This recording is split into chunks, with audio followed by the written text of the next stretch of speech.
Welcome everyone to our bean to bar chocolate presentation. This promises to be very interesting, fun, and quite tasty for those of you who have chocolate in front of you. First time I heard this presentation, I knew I wanted to find a way to present it to more and more people. It just really spoke to me. So thank you for being here. I hope you learned some interesting information to take with you and that you enjoy the chocolate tasting.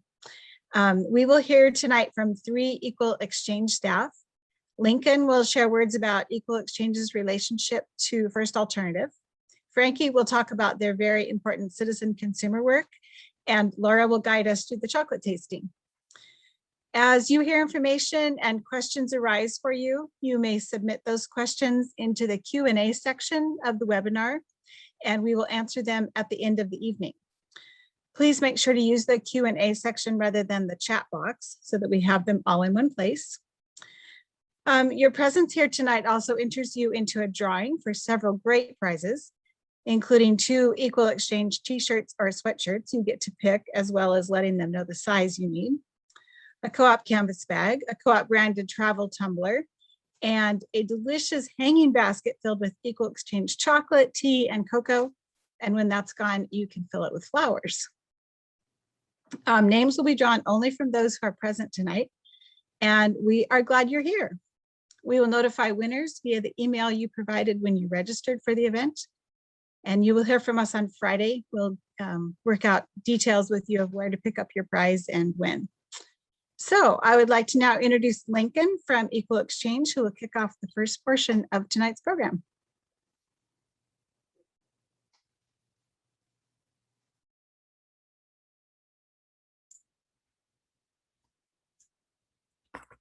Hey folks. So my name's Lincoln. I've worked at Equal Exchange for almost 10 years now.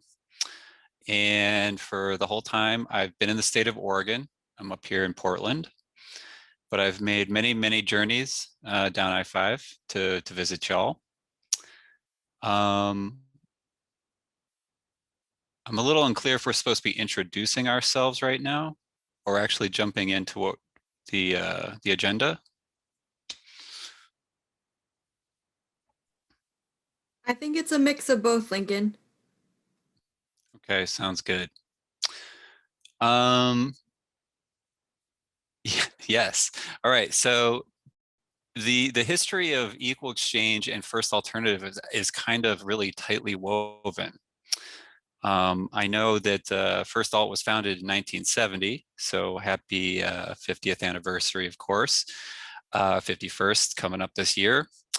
Equal Exchange was founded in 1986 in order to, you know, as a co-op, working in the world of fair trade, and nestled into the Northeast in Massachusetts. We started to grow a little bit there for some years. In the late 90s, we ended up finding some folks, some fellow travelers on the West Coast. Among them, and probably the most important, as it was told to me, was First Alternative, very, very early on. And Equal Exchange owes First Alternative a lot of credit in helping us grow out here on the West Coast in general. Because you guys started carrying, because First Alt and the community in Corvallis started to carry Equal Exchange coffee at that time, and the consumers were buying our stuff, we were able to slowly grow and get a small distribution center in Hood River in like 2005 or 2006. And then we were able to get a 10,000 square foot warehouse in Portland in 2010. And we quickly outgrew that. So here we are. And all these years later, still working hand in hand. And we figure this is a good way to reach back out to y'all by talking about how we're trying to include the citizen consumers, particularly the people like yourselves in Corvallis and in the surrounding area. And 2 really interesting tidbits to give some context to that. First Alternative sells about, collectively, the two stores sells about 11,000 pounds of coffee per year of equal exchange. And that is the equivalent of 264,000 12-ounce cups of coffee per year in Corvallis. And that's a town of 60,000. The two co-ops also, as is the topic for today, sell about 12,000 bars of equal exchange chocolate per year as well. And those are just incredible numbers. It's absolutely mind-blowing to me. I didn't realize how many servings of coffee and chocolate bars First Alternative sold. So with that, I think we can kind of move into Frankie. Awesome. Thanks, Lincoln. Hi, everyone. My name's Frankie. I also work at Equal Exchange in our organizing department. And about 2 years ago, I actually did an event in person at the co-op, and Donna was there along with my co-organizer, Danielle.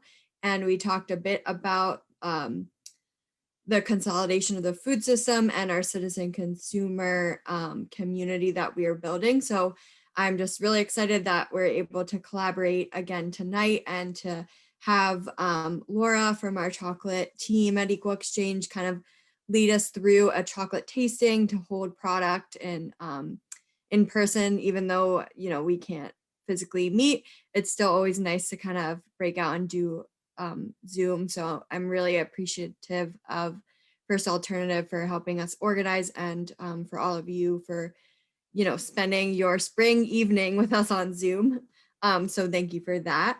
I am just going to switch over to share some visuals for both Laura and I's presentation. And I just want to make sure that folks are able to see my screen currently, if someone could let me know. Yep, all good. Great.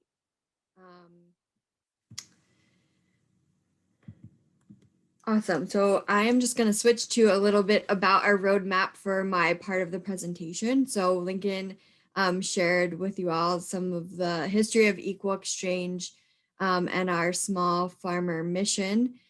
So I'll talk a little bit about our history. We actually just celebrated our 35th birthday on May Day. And so we have some fun visuals from 1986 that I want to share with you all, as well as our worker owner co-op model. And then the last piece, which is our citizen consumer piece, which I hope if you're not already a member of this community and you're interested in events like these, that you will sign up and join and become part of Equal Exchange on a deeper level. So I'll have just some links on how to stay connected with us if you're interested in more educational events like this, and learning a little bit more deeply about our supply chains and our campaigns that we have going on. So we often use this kind of visual of the 3 legs of the stool.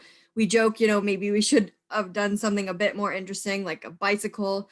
But I think this just really speaks to kind of the 3 pillars that are foundational to Equal Exchange, and the third leg, citizen consumer, really being this almost missing link that we are building out.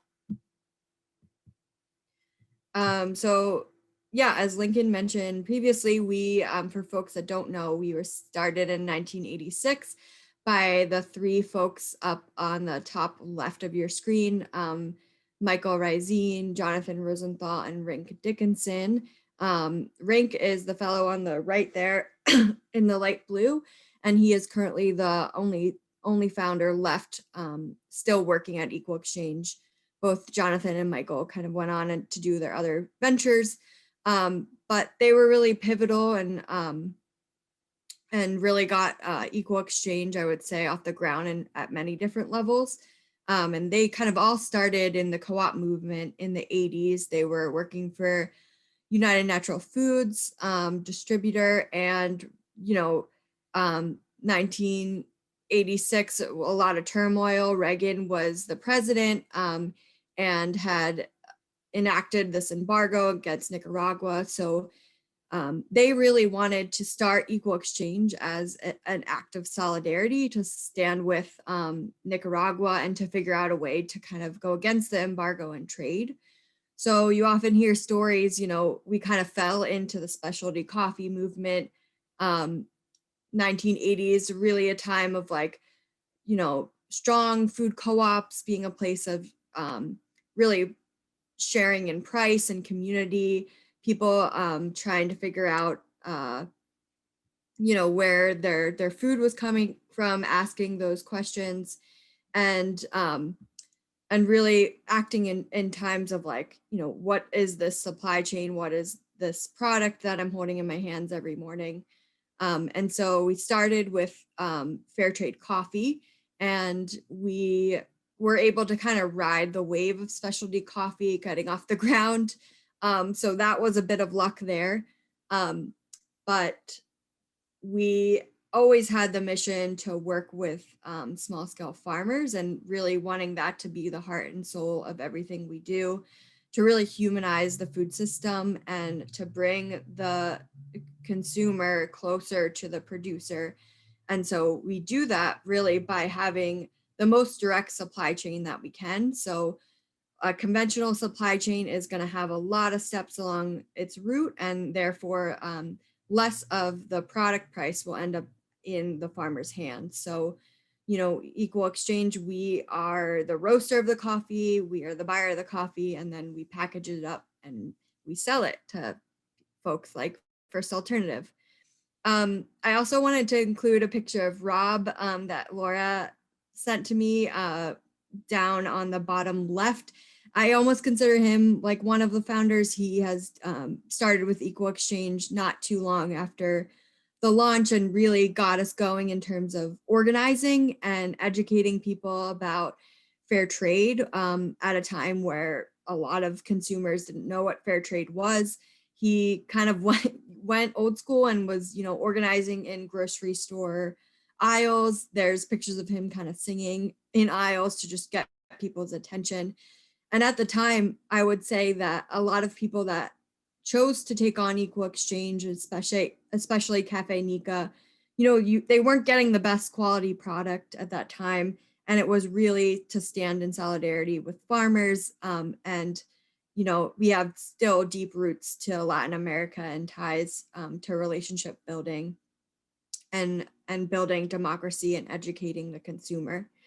So that's kind of our roots and our mission of Equal Exchange. And then I just wanted to share, since it is our kind of reflecting back from our founding, this fun ad that I think was around probably in the early days. You can see kind of the messaging we were putting out there for Cafe Nika, which was our first product. We actually had, a battle with customs for, I think, about a month. My timing could be off, but a battle with customs, and our coffee was finally released from port on May Day, 1986. So you can see at top right, introducing at last a coffee that keeps Ronald Reagan awake, and then kind of walks through the steps of Cafe Nika. So just wanted to share this messaging. And since coffee, we've grown into many wonderful products like chocolate, and some of the chocolate you're going to be tasting tonight. We actually launched our first chocolate product with hot cocoa in 2002. And that came out of a survey from our interfaith partners. So, at the time we were really doing a little bit of fair trade tea, some coffee, and then we got into chocolate in 2002. So I would say those are our three core products, but we also do fair trade nuts, bananas, avocados. We have the olive oil from Palestine, and we have some small domestic products like small farmer cheese, pecans from Georgia, and our peppermint tea from Washington. So we've really expanded our fair trade product line, but I would say our mission has remained steadfast and the same, of really working with small farmers, building relationships, trying to support the same producers year after year. We still support the same producer groups that we had in 1986, which is also something that makes us different versus someone like a direct trader or a coffee importer who might be looking for a really rare bean and, will only show up to buy that maybe once a year. So it becomes pretty unreliable. And then I wanted to share a bit about our internal democracy piece. So along with working with farmers that are organized democratically, we were really inspired by that model. And, at a time where farmers were really getting together and organizing themselves and taking back their power and the land that was stolen from them to organize and kind of leverage control. We also wanted to share that model through our worker owner model as a co-op. So we're one of the largest worker owned co-ops in the US. And as Lincoln mentioned, we're, spread out. We have our roots in West Bridgewater, Mass. And then we have worker owners that are also working on the West Coast. I'm actually calling in from Philly tonight. So it's pretty late. It's almost 10 o'clock on my end. And then we have some folks in the Midwest, like Laura, also late for her. But yeah, so we have a growing worker owner body that, it's definitely not a perfect model, but I think the core of what we're trying to do is really share that we can be a for-profit business and be organized democratically and be a model that you can do trade in a way that's authentic and real. What we're doing is not charity. And it's definitely not a perfect system. I would say, no one at Equal Exchange is working there to be rich. But, we make enough where we can pay farmers fairly and we can pay our workers fairly. So it's a viable model that still exists 35 years later. So at Equal Exchange, when you first get hired, you actually go through a year of mentorship.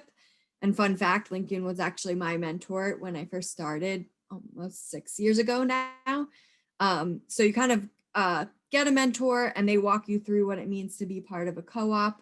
And you go through this whole process of learning throughout the year and how it's different than a typical business.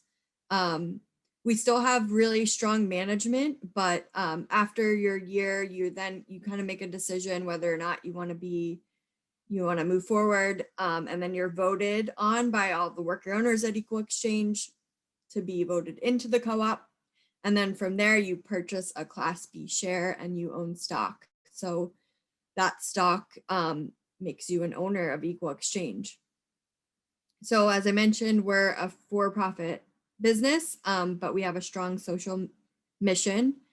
We have a 4-to-1 pay ratio, which is something that we often don't talk about, but is very radical, I would say.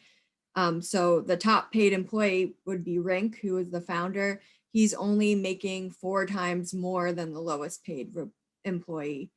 And if you see below the kind of note in 2018, the ratio of a CEO was 361-to-1. So you can just see that, the expanse of the pay ratio that a conventional business model or CEO would be making. We actually can't be sold. So we have a never sell out clause in our bylaws. So we aren't able to be bought. And the founders of Equal Exchange wrote that in our bylaws very intentionally, and they still get offers for, to sell Equal Exchange. They could have sold out and become, probably billionaires, maybe millionaires, I don't know, but made a lot more money than they're currently making. But we have that clause in there. And then if we ever got to a point of wanting to dismantle Equal Exchange, all of our collective funds would go to an organization of the worker owners' choice. So we do have outside investors, but they don't have any kind of say within the company. So all the worker owners have control over Equal Exchange. And we really are showcasing the fact that we are supporting democratic models throughout our supply chain. So we're buying from organized democratically producer groups, and then we're organized democratically ourselves internally. I feel like this slide itself could be a whole presentation, but I did want to include it just for folks to know if they're not familiar, because I think it's an internal piece that often gets overlooked within our model. All right, and then I wanted to share a bit about just the overall challenges that we are all facing as consumers within the US and even globally, and as equal exchange, as an independent and first alternative in terms of competing. I know this graphic is super hard to read. I can include it in after the presentation, but my goal for this slide really isn't for you to read necessarily all of the text, but to show visually just how much the organic industry has consolidated. So this was last updated August 2020, and you'll see the yellow circles there are the bigger companies that have bought out the smaller independent brown companies. And so this is focusing only on the organic industry of consolidation. I'm going to talk about a slice of it in the food system, but consolidation is happening at a rate, I would say, on almost every level of the food system, from retailers to distribution to seeds. It touches all points. So this graphic was made by Phil Howard, who is a professor out of Michigan State and has been studying consolidation since the 1980s. So if anyone is really interested in these graphics, I highly recommend checking out his website. And again, I can include it maybe at the end of the follow-up email. So why is consolidation bad, right? It's these companies, bigger companies like Coca-Cola and Kellogg buying out these small independent brands, and it's often at the cost of the environment and the consumer, and it's very intentionally hidden. So if you go on many of these brands, they still will be kind of marketed to the consumer as being, this cool, trendy, independent brand. They don't want you to know that it's owned by Coca-Cola or Kellogg. And oftentimes they're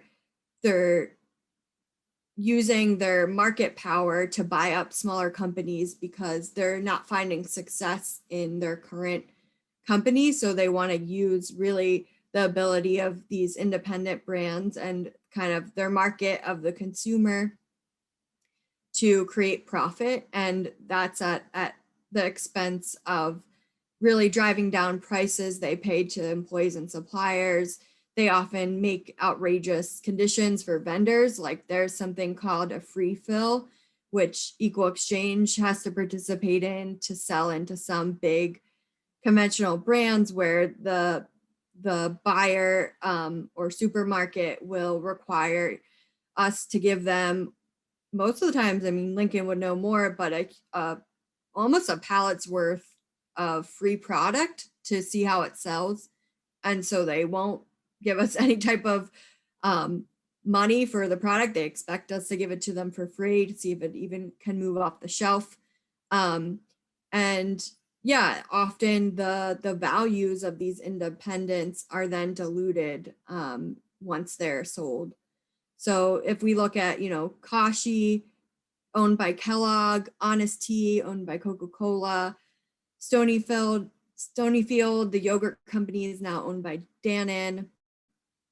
Stumptown and Intelligentsia are now owned by JAB, who I'll highlight in the next slide, but they are a German holding company. And they own many tea companies as well that you might think of as independent. But JAB really exists to their sole existence is to buy up smaller companies, and they don't really produce anything of value besides monetary value. And so they're just, there to really consolidate and make more wealth. That's it. And I just want to show this visual of all the different brands that JAB currently owns.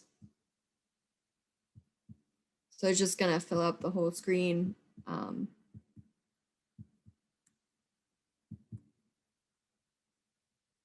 And you could see Intelligentsia and Stumptown. All right, and I wanted to do a bit of just a guessing game of who owns what. So if people want to write in the Q&A, Donna, I think, and Emily are both kind of watching that, but is anyone out there, do you want to guess what one of these brands is not owned by General Mills? Annie's. That was a good guess. It's not Annie's. None, they all are. Also a good guess. It's actually Raisin Bran. So all of these other ones are owned by General Mills. And Raisin Bran's owned by Kellogg. All right, so moving on to the retail part of the food system. This graphic was created by Deepak, who works on our citizen consumer team. And basically this is showing the retail dollar control each one of these grocery stores, if you can call Walmart a grocery store, how much retail food dollars they own. So in the landscape of retail food dollars, Walmart owns the most, and each little square on this graph represents $8 billion in retail food. Walmart actually entered the food market similar around the time of equal exchange, so 1988, but they own a huge section of retail food dollars.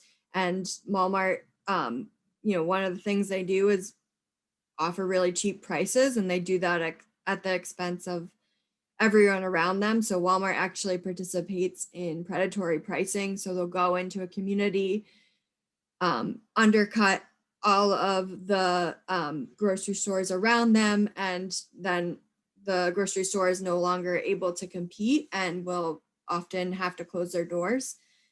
This graphic could often probably be updated since 2015. Albertsons and Safeway actually merged, so they own even more of the retail food landscape. And then you can see Trader Joe's, Publix, Costco, Whole Foods, now owned by Amazon, so they could represent an even larger portion. And then here on the bottom right, you'll see that small green square, which actually represents equal exchange and farmers markets. So that is kind of the landscape that all of us are competing in. First Alternative would be included in that little green square.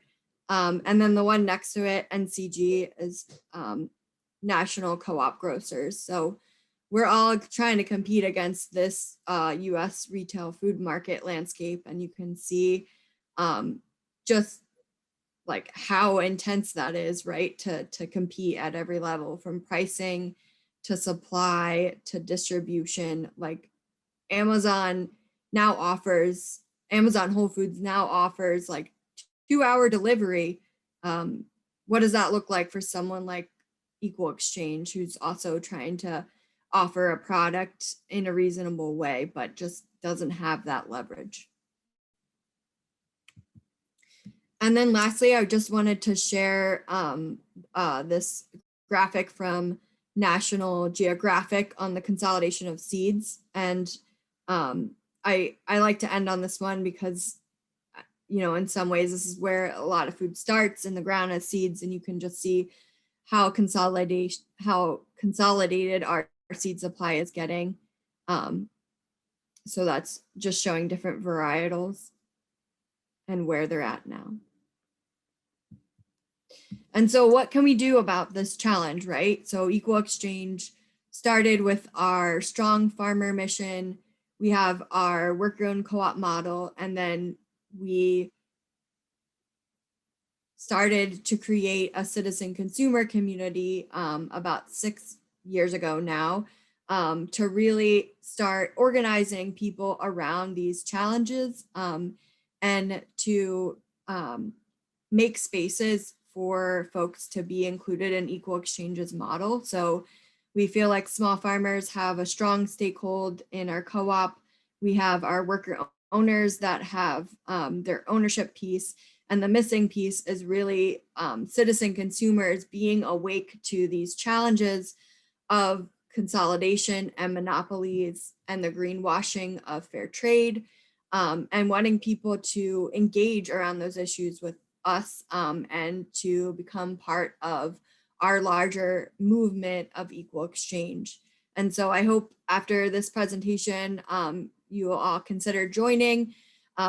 It's really a community fostered in education, campaign work. We also went through a year's worth of work to include 3 citizen consumer seats on our board of directors. So we wanted to open up our democracy in that way and have seats at the table on at the board level. And so, you know, this community, I think, is Equal Exchange's vision for the future. And we feel like we can't succeed unless we have people that are engaged in a deep way, and want to participate in their food system and kind of think about these challenges at large. I think, you know, corporations and holding companies, they want us to kind of be asleep, keep buying, look at different labels. Even the fair trade label, you know, it's very watered down. It's letting in plantations. So how can we compete with that? How can small farmers compete with that?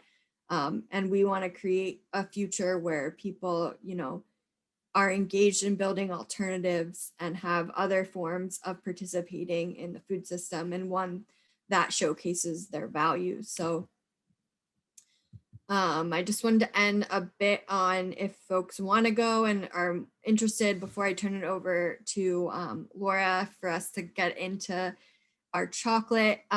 If you're interested in citizen consumer at all, we're just asking for you to fill out a couple sentences about your interests and your best form of contact, and then you'll be kind of linked into this network of people to participate. And participation looks different for everyone. So some people, you know, show up once a month and are deeply kind of embedded in our campaign work. Other people just want to learn and take what they learn back to their community.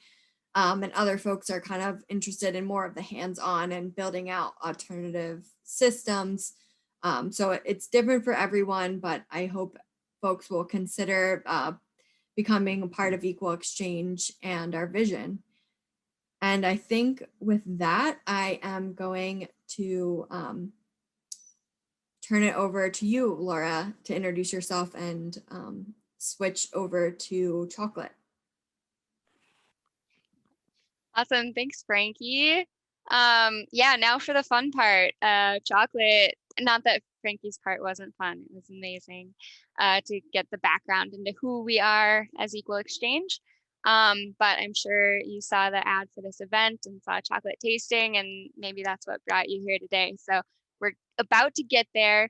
But before we taste the chocolate, I wanted to give an overview of our chocolate supply chain and some of the steps that happen along the way, especially focusing at the producer level, that impact the flavors that we'll be experiencing. As Donna already mentioned at the beginning, my name's Laura Bouchard. I work in the chocolate team at Equal Exchange. I'm actually located out of Duluth, Minnesota on Midwestern time. So like Frankie said, we have employees kind of all across the country. Their main headquarters in Massachusetts and another big office in Portland, Oregon, where Lincoln is calling in from. So Equal Exchange Chocolate Program began in 2002. We're coming up on our 20-year anniversary of chocolate.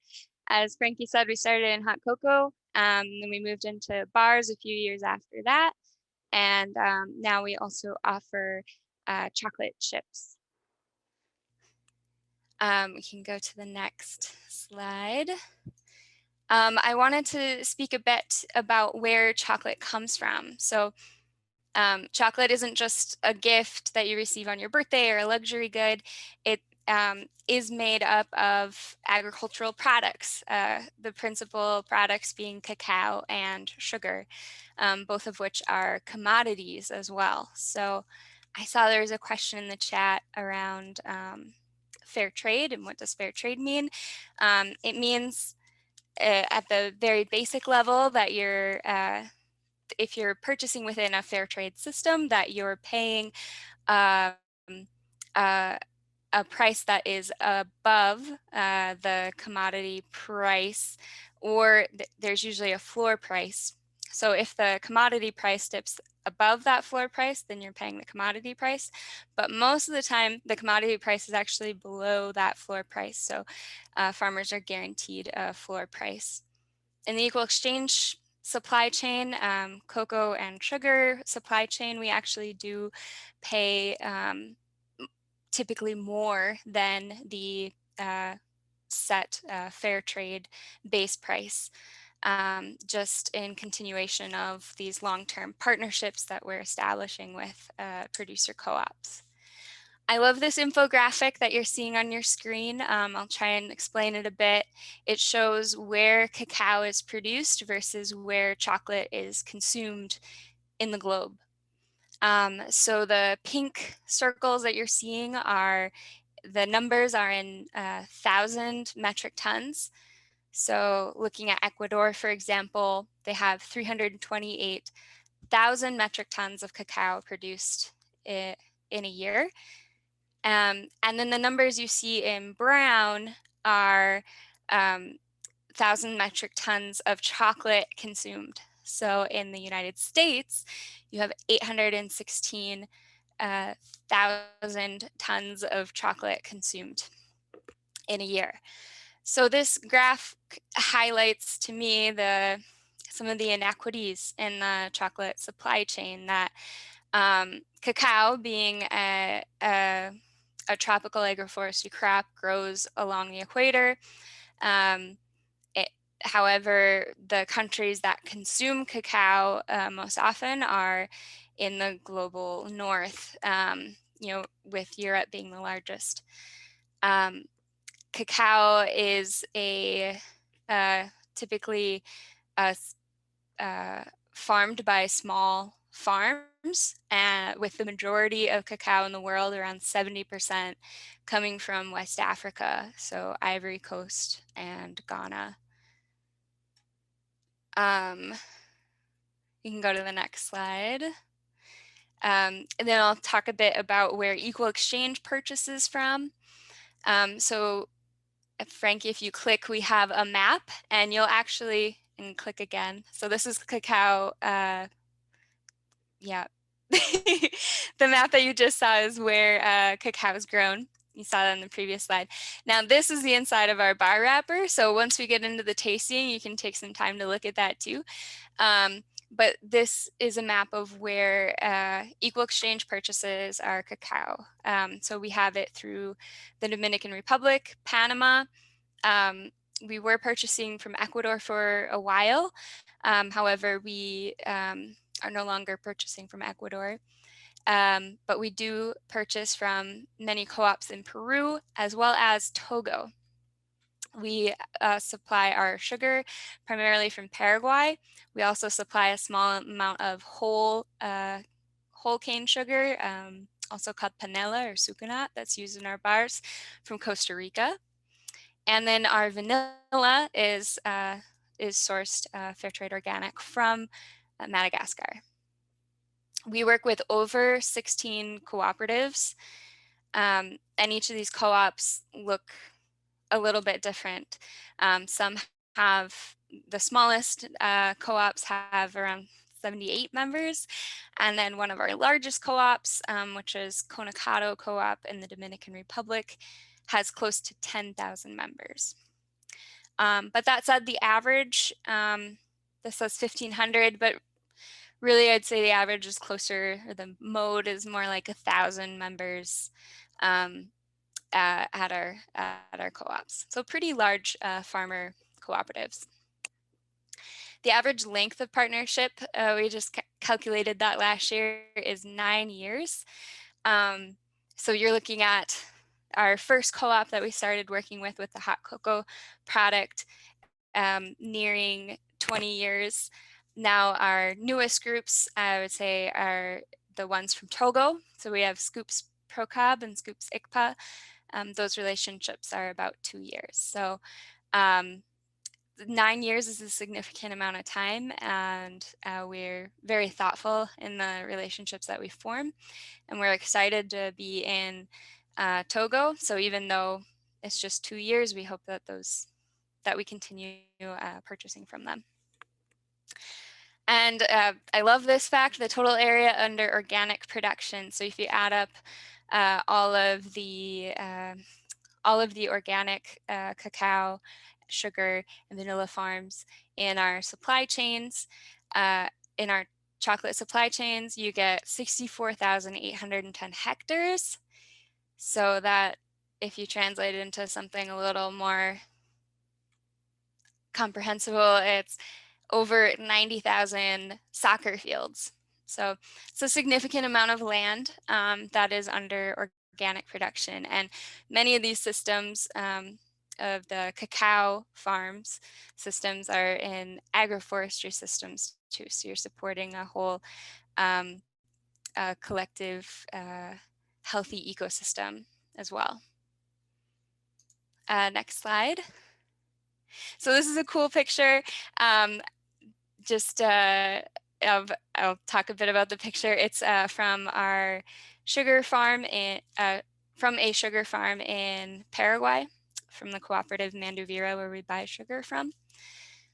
But so just wanted to take a step back and zoom out that before we get into the supply chain side of things and the processing of how we get from bean to bar, that really we're thinking about our mission of equal exchange. So it's in long-term trade partnerships that are economically just and environmentally sound. So next slide, we'll begin our chocolate journey. So where is cacao grown? This photo is taken from my colleague on his way to visit a cacao farmer in Panama at Cacao Cooperative. Cacao, as I said, grows along the equator. It grows in these grows best in these agroforestry systems. It prefers about 50% shade, 50% light systems. So it is kind of a middle story tree crop. And all of the trees around cacao can influence and impact its flavor. So if you have a banana tree, well, a banana plant next to your cacao, and that's fruiting, they say that some of the flavors from the flower of the banana can impact the flavor of the cacao itself. Other things that impact it at the farm level are healthy soils, what minerals it's taking up through the soils, and also even weather events. So we've seen in recent years climate change, that wondering if that's impacting the cocoa butter content in our beans, with droughts that can delay harvest, or too much rain that can flood harvest and cause excessive issues such as molds and diseases or fungus. So all of these the place has an influence on the flavor that we'll be experiencing. And then Frankie, this is a video, I don't know if you can play, but just so you get a sense of what it's like on your way to a farm.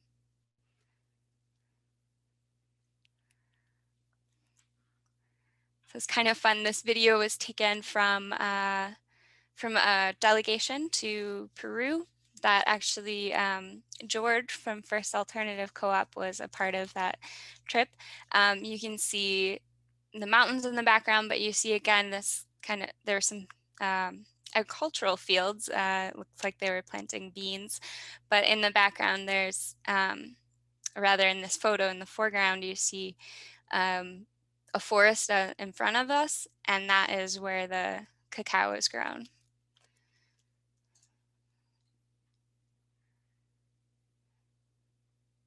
Cool. Next slide. So how does cacao grow? It is such a magical plant. I like to think of it as the Dr. Seuss plant when I talk to kids about chocolate. But it's coniferous, which means the pods form off the trunk of the tree. They form from these little flowers, and each cacao tree can grow thousands and thousands of flowers, and just a small fraction of those flowers actually turn into pods. They require these little tiny midges, which are like miniature flies that go around and pollinate the flowers. Some varietals can self-pollinate, most can't. So if you have a diverse genetic pool of cacao trees on your farm, you'll get flavors from all of those different cacao trees that end up in the pod itself. It's kind of like an apple in that sense. So each seed inside of a cacao pod is unique and would, if you planted it, would grow a different tree. So pretty cool. Next slide. Great. This is George in Peru. You can see in the background of the photo there is his host mother is harvesting. She has a long pole. Many people, will use long poles with a blade at the end, or hand shears, or even a small knife or a large machete to cut the cacao pod from the tree. So it looks like she's using a long pole because perhaps this pod is further up the trunk of the tree that she can't reach. Another important aspect of growing cacao on the farm is to maintain that right amount of shade and sun. So a huge part of the job of a cacao farmer is also in regular maintenance, and that involves pruning. So they'll regularly prune branches of the tree to ensure the correct shade mix for their growth.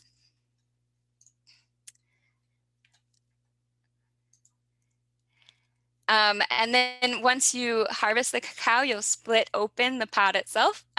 There's a photo of myself with my host mother from that same trip in Peru. That's Orfith. You'll split open the cacao pod, and inside are all of these different seeds. They're covered in a slimy mucilage, they call it, it's just a funny word, but pulp, a fruit pulp.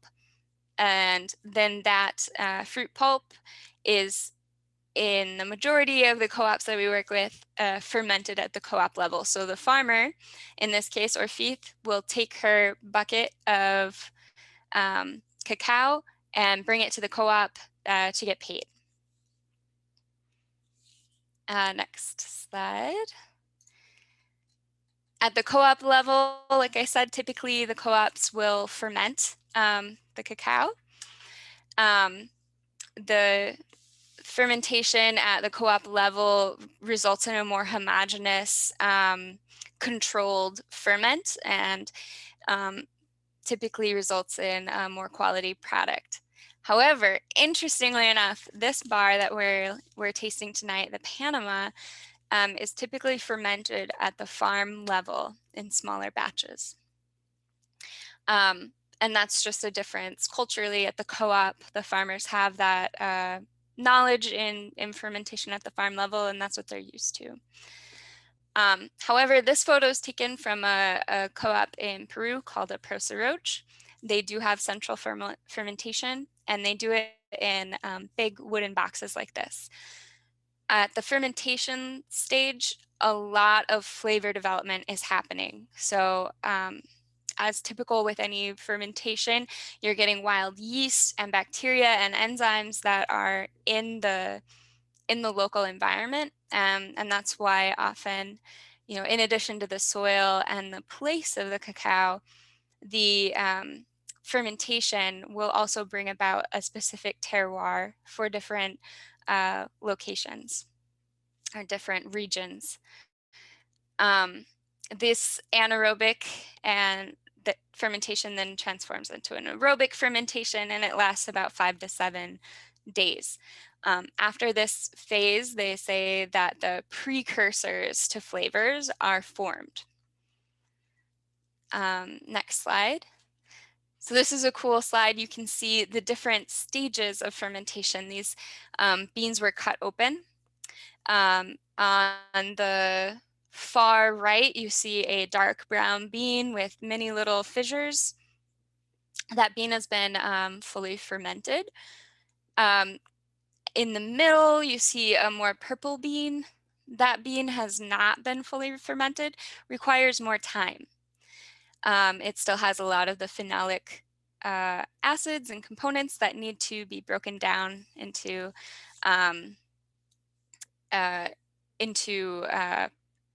digestible proteins. The bean that's white, that's a different kind of cacao.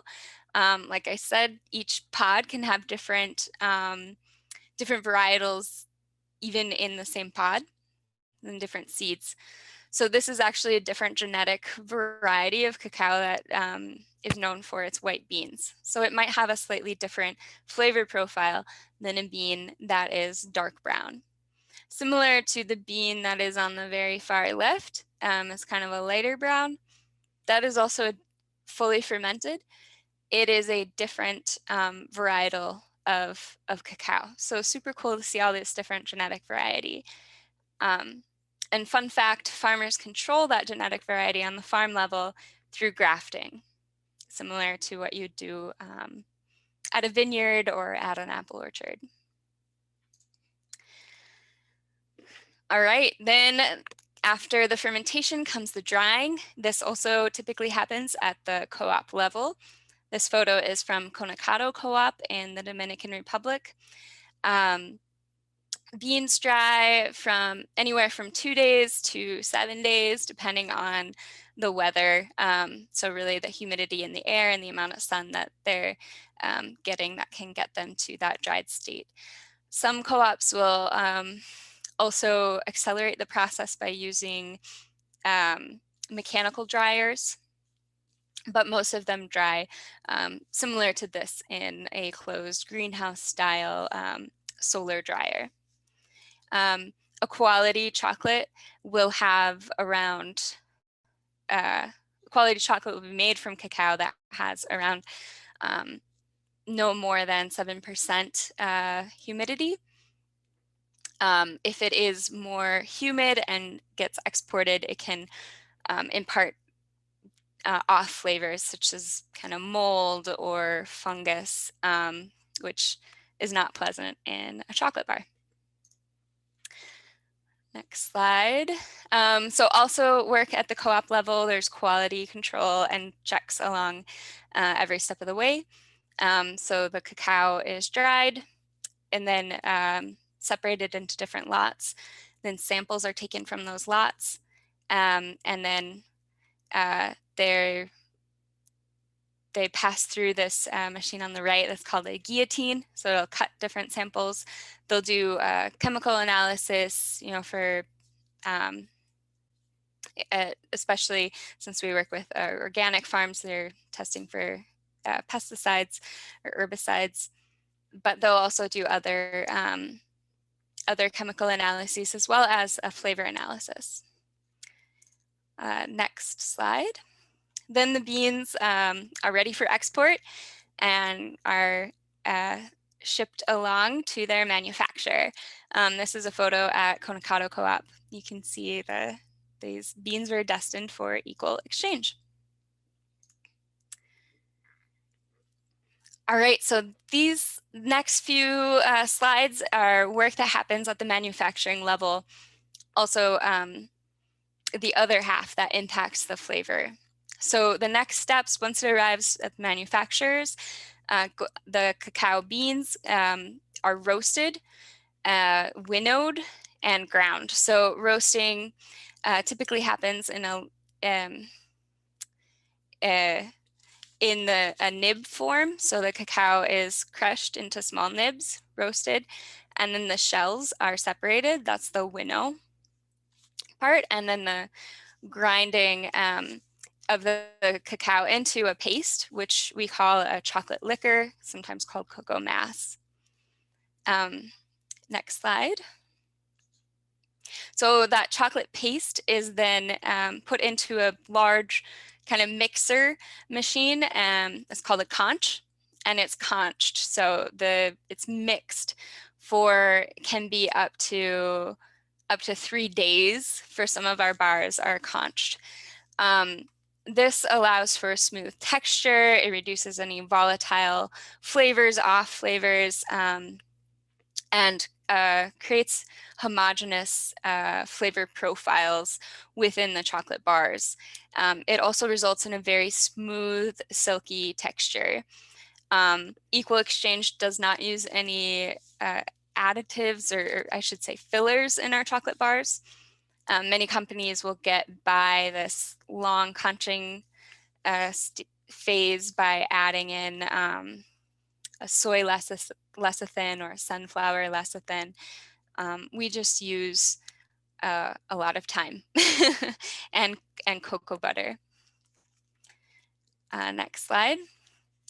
So after the conch and the flavors are in a ready state, then our chocolate bars are tempered, which means the cocoa butters in the chocolate liquor and the additional cocoa butters that we add into the recipe are heated and cooled to get them into the right crystallization level and to get them to a place where they're shelf stable.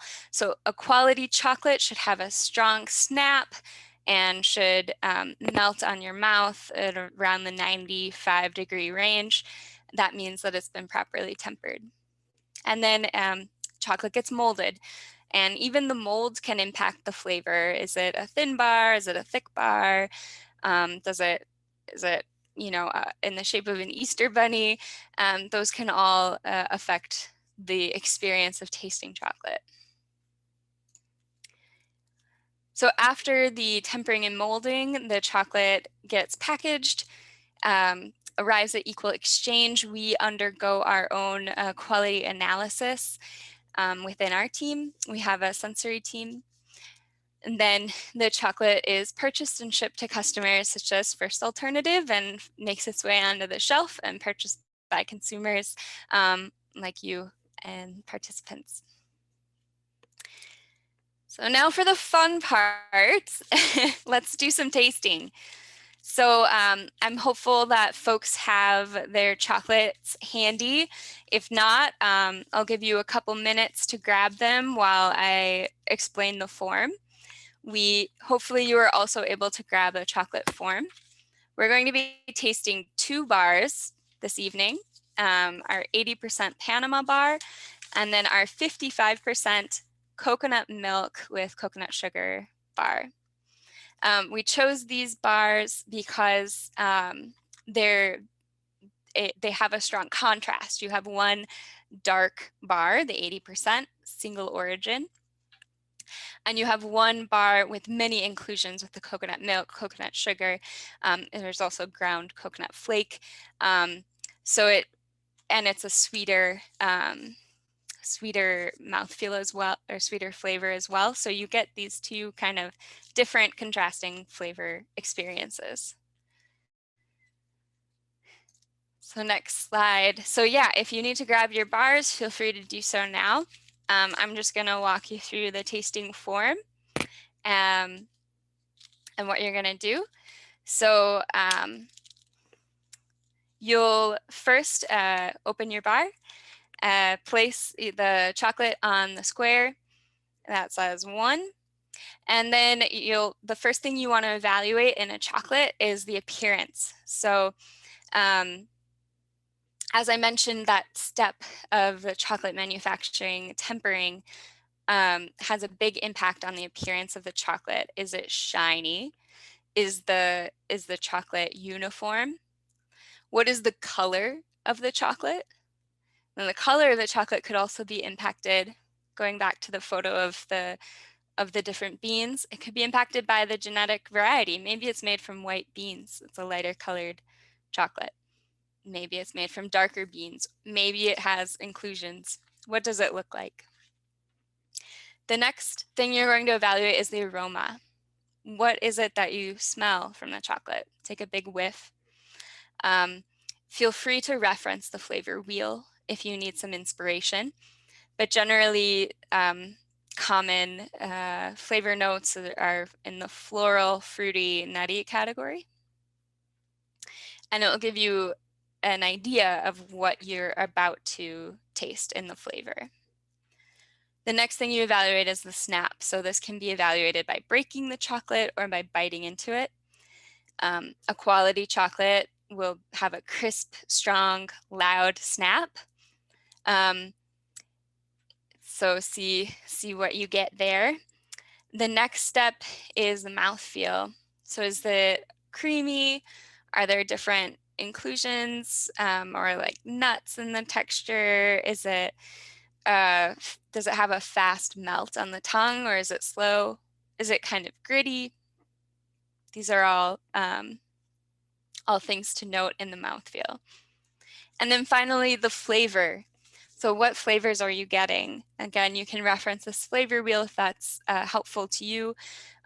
Everybody comes from different flavor backgrounds, so there's kind of no wrong answer, especially if you're new to the chocolate tasting.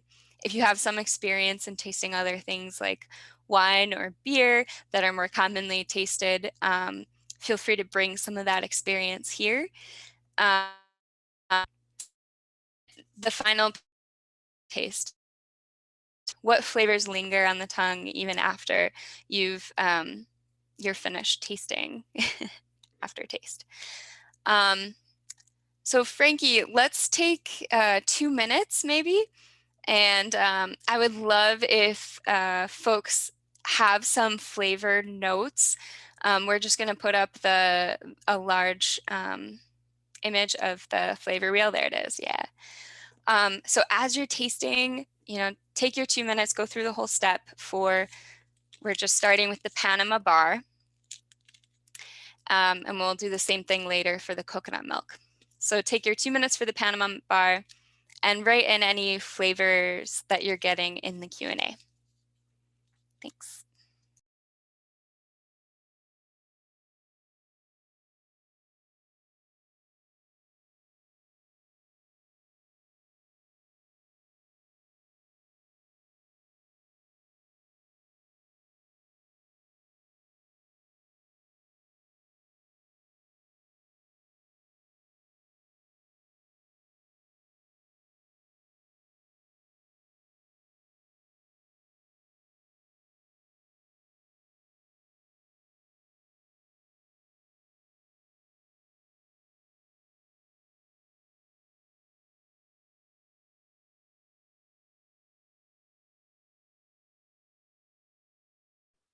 Sorry, Laura, I'm trying to do the circle thing. I saw prune in the chat. That's awesome. I don't think we can, I don't think the circle stays. Someone wrote Cool, molasses. prune, molasses, nice.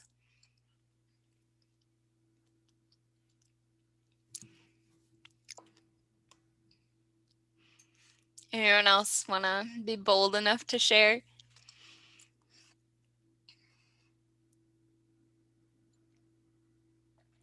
I see cardamom and raisin, almond.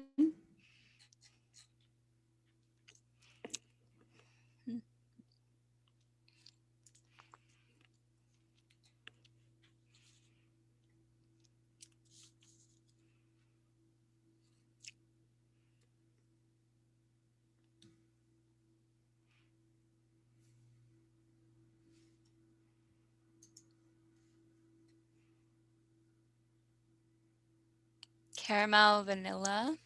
Very interesting. All right, so it's been about 2 minutes.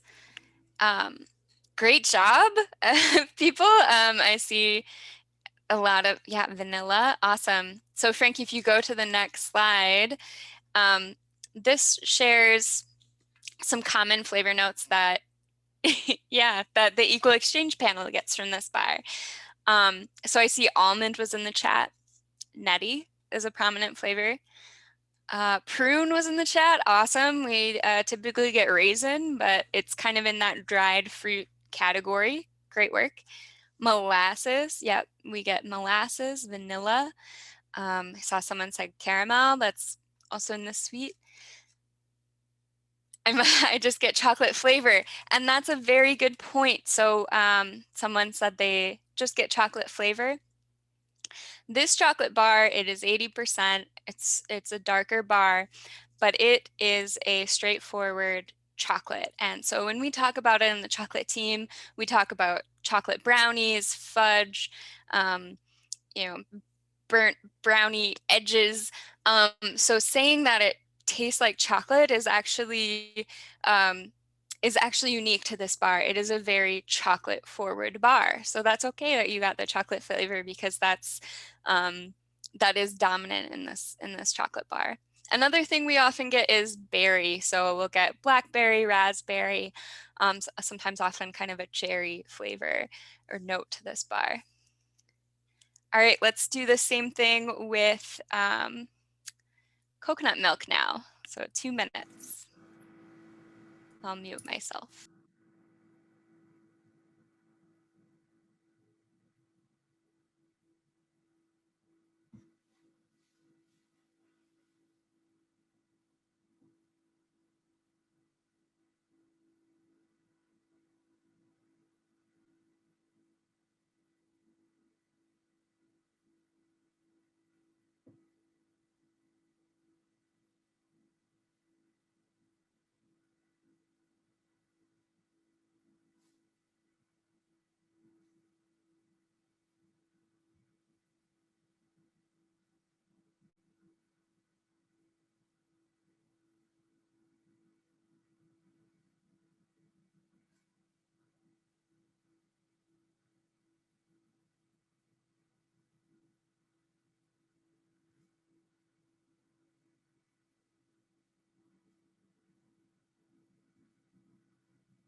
All right, feel free to enter any flavors you're getting from the coconut milk, coconut sugar bar into the chat.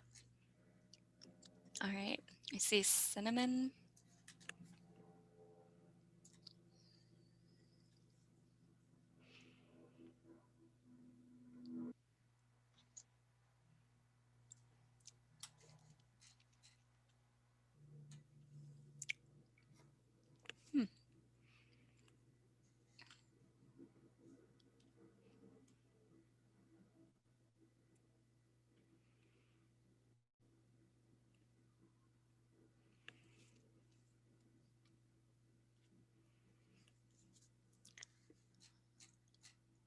Ooh, lavender, interesting. Floral, honey, nutty, coconut, great.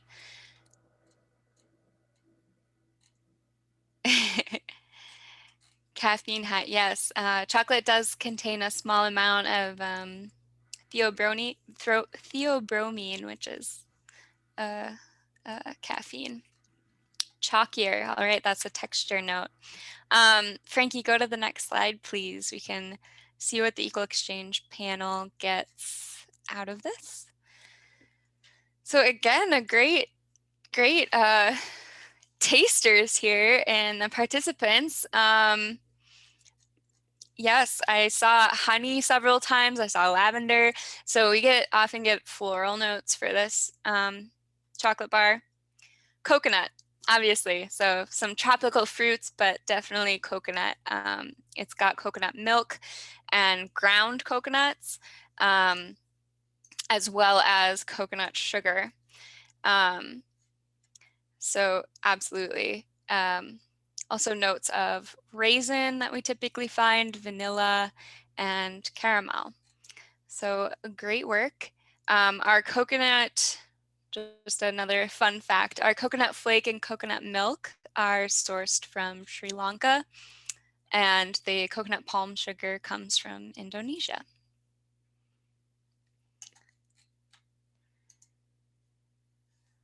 So I think that concludes the tasting. I know, typically when you taste chocolate, you have 1 square, 2 squares, and that's it. So hopefully you have plenty more to share with friends and family, or try it again on your own, or snack on for the rest of the night. But as someone noted, might keep you awake.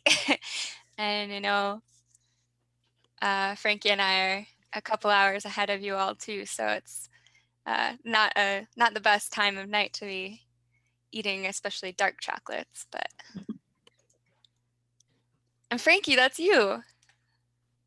Yeah, I forgot to mention I went to Peru with Laura and George. I was on the same trip. I traveled to northern Peru and the Amazon, and yeah, we'll never look at chocolate the same. I hiked up to a cacao farm, and then I also hiked up to a coffee farm, and that alone, like, you think you're in shape, but nope, definitely not.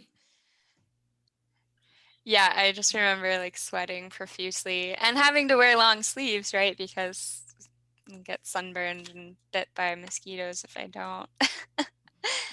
Absolutely. So we did have some questions come through. Great. Frankie, can you explain what equal exchange means to you? Oh yeah, I love this question. That's awesome. I think equal exchange, like, to me, means a web of people all working together to try to push more good in the world. Like, at the simplest level, I kind of view equal exchange as like a mechanism to foster deeper change within the food system. And so we do that, like, we still buy and sell and trade, and we do, a lot of things typical of a business. I have a boss. It's not like kumbaya all the time at the co-op. And, oftentimes I think sometimes there's definitely tension, there's conversations that are heavy and disagreement. So I just want to share, like, it's not perfect, but I think that's the piece that makes it most interesting to me, is like the fact that equal exchange is a space that you can be creative, and it's a lot of different people kind of tinkering away, doing different parts of the supply chain. So we have like our farmer producers producing amazing products, and then like we work really hard to get it into the consumers' hands, and then to tell all these different stories. That I think that is one piece that we're not that great at, because we have so much information to share, and we are a true alternative. But yeah, so I don't know, that's like a nutshell, not the best description, but I would say that's what it means to me. Pretty good, off the top of your head. Someone said they'd like to know more about consolidation later. So I think we'll send out that form of the companies which own other companies. So we'll send that out along with the recording and other things that people have requested. We'll do that early next week. So look for that in your email.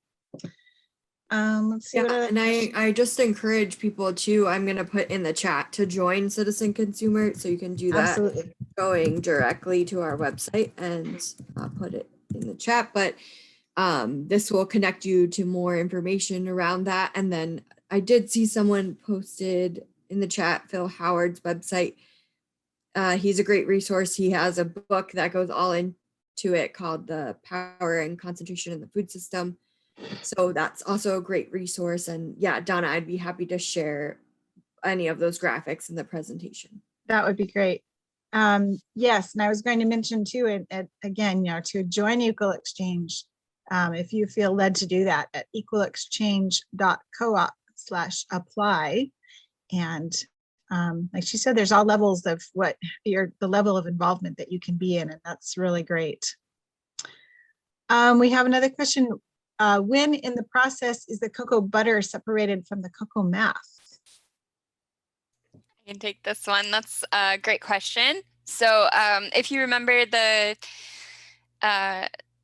cocoa beans are typically ground into nibs, broken up into nibs, which are small pieces of the beans. Then they're winnowed, so the shells are taken away. Then they're ground into a chocolate paste, which we call chocolate liquor. It's after that point that if we want to they want to separate out the cocoa powder from the cocoa butter, that chocolate liquor is pressed. And it's like a huge hydraulic machine that presses the chocolate liquor. The solids are separated from the liquids being the cocoa butter, the fats, and the solids being the cocoa powder. Cool, thank you. Yeah. Is there any information that you would like to share on your packaging materials? Is there anything special about those or anything we would like to know? Yeah, so the paper we use is FSC certified, so it's a great paper. We print on both sides of the paper, so I always encourage people when they open up the chocolate bar to read the inside. There's a lot of information in there, including that same map that I included in the PowerPoint. The wrapper that we use is a plastic wrapper, and it was a tough decision to use this plastic wrapper. We had been using it was a so-called compostable wrapper. However, at that time we found many of the consumers weren't actually composting it or didn't have access to a large compost facility because it wasn't breaking down in home compost systems. So we switched back to the plastic, which allows for adequate protection for the chocolate to keep it shelf stable. And there's less energy and kind of at the beginning of the stages of making the plastic versus making this so-called compostable option. That said, it's hard because it is a plastic wrapper, and we're all aware of the issues of plastic in the food systems and in all packaging systems, and I'd love to explore alternative options, but this is what we've got for now. Thank you. Are the non-cocoa ingredients, coconut sugars, etc., also sourced from co-ops? In the coconut bar? In the coconut bar? Yes, yeah, they are. So that was a tricky one. We knew we wanted to have an alternative milk and alternative sugar product in our line. We were thinking coconut sugar was the way to go, but it took a while to find a supplier or a co-op that we felt good about, and not one that was just maybe selling through a middleman or through brokers.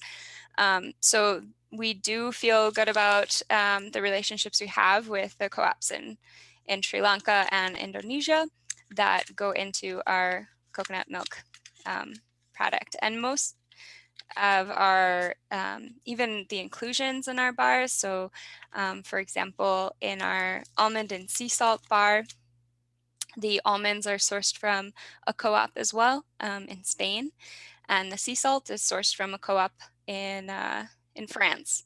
So we are very mindful in where we're sourcing even the additive ingredients beyond the cocoa and sugar in our chocolate bars. Great, thank you. Mm-hmm. What is it that creates a longer aftertaste in a chocolate bar? That's a great question. Do you have a great answer? I don't know. I think a lot of it has to do with, or can do with cocoa butter.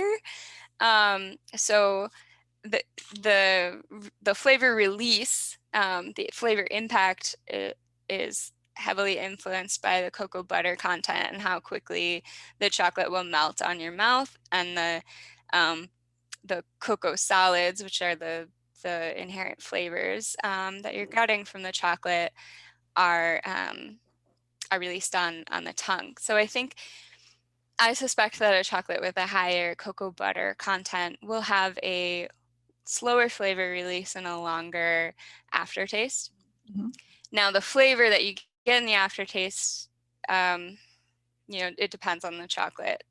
So some typically aftertastes will, in a quality like chocolate, dark chocolate bar, without any inclusions or extra ingredients, you want it to be a clean aftertaste. You don't want any excessive like sour notes, bitter notes, astringent notes. That would be a bad thing. You want it to finish in a nice, pleasant way.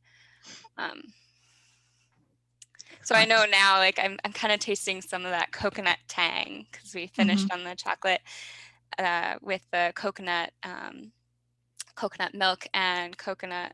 It has ground coconut in it, so I'm tasting a lot of that coconut right now in the aftertaste. Let's see. I heard there is a disease that is affecting the quality of the beans and the small farms. Do you know, is that something that is affecting coffee beans or cacao beans? Or is that something that you are aware of yet? Or that's a great question. So there are many diseases out there for cacao, and one of the most prominent ones is Mondelia in Spanish. What is the word in English? It's essentially a fungus, and many of because the farms that we work with are organic, it's harder to control. So there's a lot of the upfront practices that need to happen, such as pruning is a big one. If there's too much shade, if it's more than that 50% shade, then more of this fungus and the spores will spread.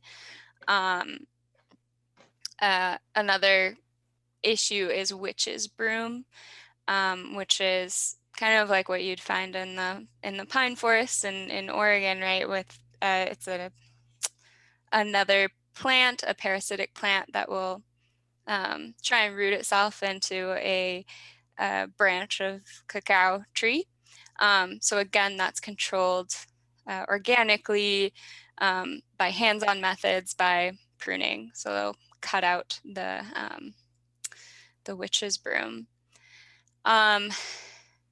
Coffee also has diseases. There's a huge one several years ago that continues to affect farmers, but really affected them, called coffee leaf rust. And interestingly, at that time, many coffee farmers who were able to, and in more transitional regions that were not of too high altitude, actually converted or semi-converted, diversified their farms with cacao. And I know Frankie and we witnessed that in the delegation that we led a couple years ago to Oro Verde Cooperative. Used to focus solely on coffee, but with the challenges of coffee leaf rust, farmers were looking for diversified incomes. They started growing cacao as well. And so now Oro Verde Co-op, we actually don't source from them for coffee at Equal Exchange, but we do source cacao from them.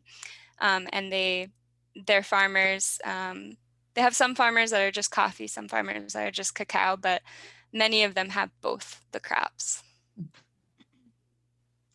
And who gets to design new flavors for Equal Exchange? That sounds like a fun job. I don't even really know.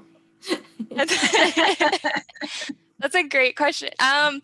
We had a few new bars launched a couple years ago, and I was lucky enough to be a part of that team. I think, you know, being on the chocolate team, I have a say in those directions.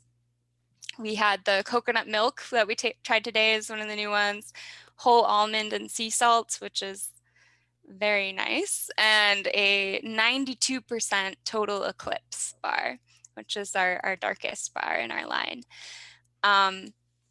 But we're always taking suggestions. We actually have a Google form that whenever customers reach out to their sales reps or customer service and has a new product idea, they enter it into this Google form, and on the chocolate team, we check it every now and then to see, oh, hey, what are folks looking for in the market? It's kind of a fun way to keep our finger on the pulse of what maybe some of our customers want. But really, we strive for a diverse line. So right now we have 13 bars.